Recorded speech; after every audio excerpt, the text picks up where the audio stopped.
Welkom by ons video oor die bemeestering van sluiterspoed en diafragma in fotografie.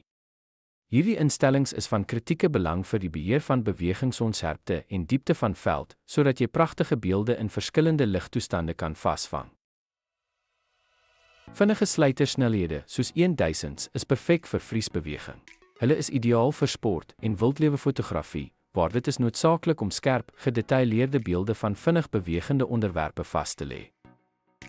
Aan die ander kant, stadige sluiterspoed, soos 1/30 skep bewegingsonsherpte.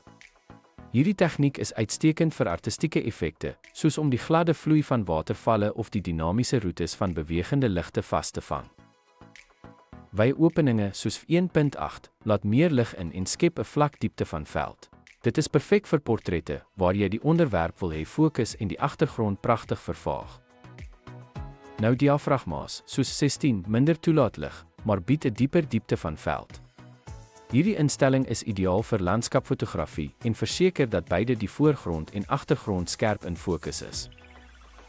Balansering blootstelling behels kombineer sluiterspoed en diafragma instellings. Dit verseker dat jou foto's nie te donker of te helder is nie, effektief aanpas by verskillende ligtoestande. Aanpassing van hierdie instellings kan ook byvoeg kreatiewe effekte op jou foto's. Jy kan bereik dramatiese beligting of vaar agtergronde, die artistieke kwaliteit van jou beelde te verbeter. Ten slotte, verstaan wanneer om verskillende sluiterspoed en stops te gebruik verbeter jou fotografievaardighede.